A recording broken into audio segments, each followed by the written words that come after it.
guys, this is Alea Jen and welcome back to my YouTube channel. So for today's video, si Rachel de la Cruz ba yun? Nakalimutan ko na. Basta si Rachel, nagre-request siya sa akin ng vlog or video or nagtatanong siya sa akin about mga travel ko or ganon. So tuturuan ko kayo guys. Halimbawa, kung gusto nyong pumunta ng Lion Rock, OFW, Hong Kong hikers. Nandyan, marami dyan mga step by step. So, pag pupunta kayong Lion Rock, sakay kayo ng papuntang Sai Kung.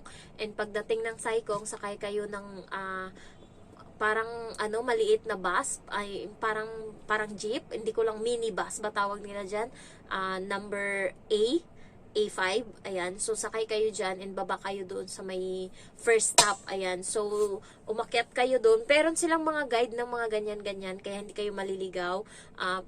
Pwedeng i-share ko sa inyo dito, i-edit ko na lang to, yung OFW, Filipino OFW na naglalagay ng kung ano yung sasakyan, kung ano, ayan, sa ganyan. So, para malaman nyo kung paano makapunta doon. Kasi ako hindi rin ako mahasa and nakakapagod mag-video habang nag-hike kasi more on marites ako and more on picture. Ayan. So, mas gustong-gusto ko na lang mag-video na naglalakad and then pakending-kending and then videohan. So, ayun, natutuwa ba kayo sa mga gala ko? May mga subscriber ako sa Facebook na na-amaze sila sa mga gala ko. Alam nyo guys, nung bago ako dito or nung wala pa ako dito, na-amaze ako sa mga taong nag-hike dito sa Hong Kong kasi iniisip ko, wow, paano kaya makakapunta dyan? Gusto kong pumunta and hindi ko napupuntahan kasi yung mga kaibigan ko hindi ayaw mag-hike, pagod sa hike. Tapos, nakahanap ako ng mga kaibigan na gustong-gusto yung hike. May isa kong kaibigan, si Tina. Ayan, siya talaga yung pinaka-close ko. Apat kami na unang nag-meet and then siya yung pinaka-close ko. Ayan, so kami na ngayon yung nagsama always. Papuntang Macau, kahit saan. Kami na nagsasama. And pupunta nga sana kaming China. Kaso nalaman namin sa comment na kapag pumunta ka ng China tapos Chinese New Year, mauubos yung oras mo sa immigration pa lang. So, halos kalahating araw daw, nandun ka lang nakapila sa immigration kasi sa maraming tao. So, sayang pala. Kaya siguro nag-aano sila ng mga tour ng China kapag ganyang holiday kasi nauubos pala yung oras sa ano. Kaya hindi namin ginrab yung China. Nalaman namin na may nagsabi na huwag kayong pumunta kapag Chinese New Year, holiday, kasi mauubos yung oras nyo sa immigration pa lang ng China. Ay, immigration pa lang papuntang China. Kaya, binak out namin yung yung plano na yun kasi masasayang lang pala yung China namin. So, hanap kami ng ibang araw na merong magtutour uli doon para makasama kami. And ang gagastusin guys is 500 or 400. Parang 400 Hong Kong dollar, kasama na yung visa doon, may pagkain na din, transportation, nandun na lahat sa 400 and maghanda ka lang ng 20 Hong Kong dollar pang bigay mo sa tip sa sa tour guide, ayun. And then ka na lang din ng extra money kung gusto mo magpapalit ka Hong Kong dollar sa dito, yuan pala yung sa China. So nagdala ako ng konting pera, coins, galing Macau, pero tig-piso-piso lang yan, nandyan sa taas, tinago ko, pang remembrance. Guys, gusto kong mapuno ng iba-ibang lugar yung wall ko, na hindi ako magsisi sa huli na napuntahan ko yung lugar na to. So, gusto ko yung ganon. So, ayun, simulan nyo muna kung gusto nyo, pero kung wala pa kayong ipon and nagbabayad pa kayo ng utang, focus muna kayo doon. Ako kasi parang sinasabi ko, deserve ko to, kaka-deserve ko to. Pero guys, hindi magastos mag-hiking. Alam nyo, basta may mga kasama ka and mag-ambagan kayo sa pagkain. So, ako nakatoka ako sa prutas, minsan sa wine. And then, yung kaibigan ko sa kanin, yung isa kong kaibigan sa ulam. So, pagdating doon, kumakain kami, nauubos namin yung pagkain, busog na busog kami. Ayun na yung namin. So, magkano lang ginagastos mula dito hanggang Diamond Hill. So, 8 and then, from Diamond Hill, sakay ka ng bus, 8 uli, so 16, balikan, 32. Ayan, so, tas yung pagkain, so, hindi magastos, parang feeling ko hindi siya magastos, ayan, yung budget ko nga minsan na 500 sa isang buwan is nasusobrahan pa yan, siguro dahil nakakadiskarte din ako dito ng manglilibre sa akin ng tanghalian. So, wag niyo akong gayahin ha, tarantado. Ayan, so, ginagawa ko nga. Pero ngayon, hindi na ako nakikipag-meet kasi nga, gusto na nilang makipag-chorba, ayoko. Pag ang teknik ko dyan, meet ako isang araw, isang beses lang sa isang tao. Ngayong Sabado, mimit ko yung isang tao na to. Kakain lang sa labas or ganyan. So, hindi ko na siya imimit uli. Kasi sa susunod yan, makikipag-aya na yan ng chorba. So, bawal na. Next, please. Ayan, sa ibang tao na naman. Pero, tinitigil ko siya kasi, di ba, mag-hike muna ako. So, siniset aside ko yan. Kasi hindi ako nag-i-invest ng feeling. Ang akin lang, makaano ako ng pagkain. Kasi kailangan ko yun. Kasi kailangan ko mag-ipon. Kasi nga, yung bahay, siniseryoso ko yung bahay. And, nung nakaraan, nung bago ako dito, guys, nauubos yung pera ko sa pagkain, sa ganyan. And ngayon, mas nakakatipid ako kasi hindi na ako pumupunta ng sentral.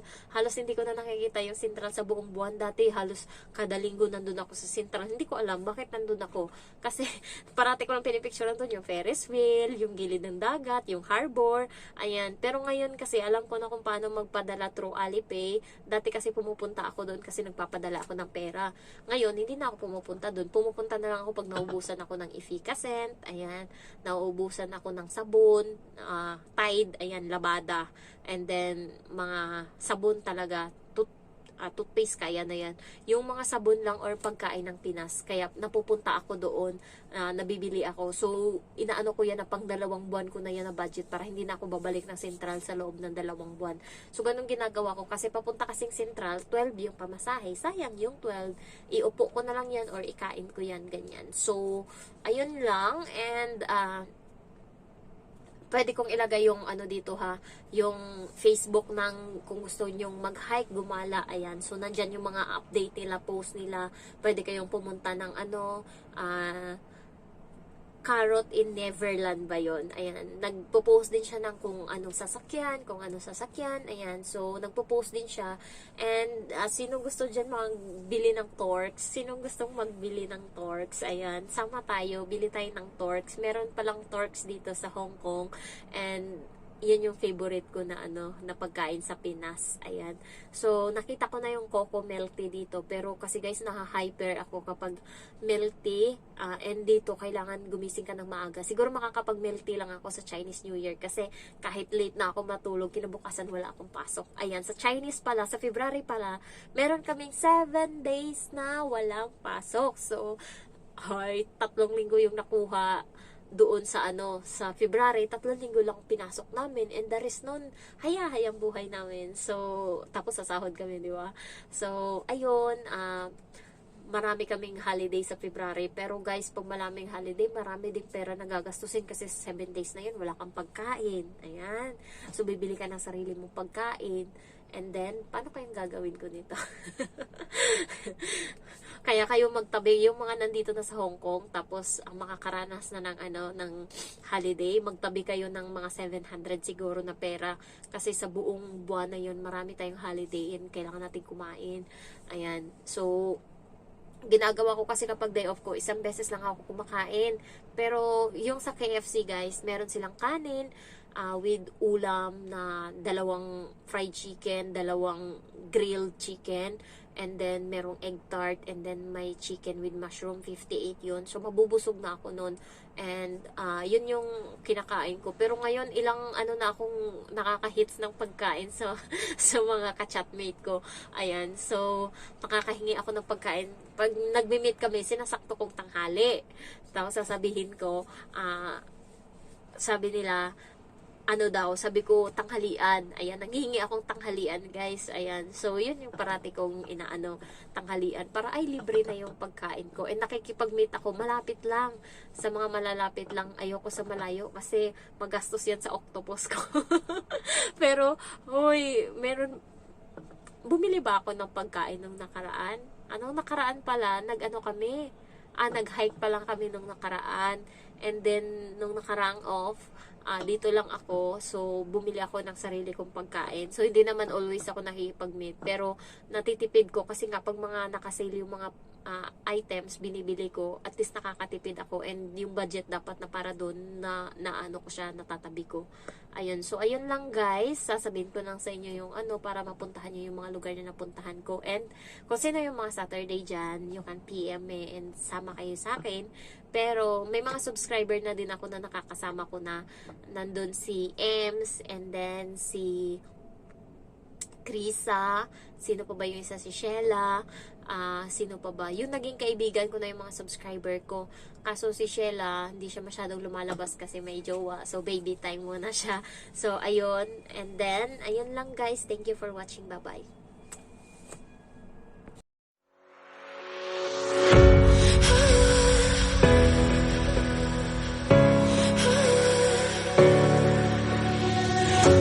I'm hopeless in the crossfire.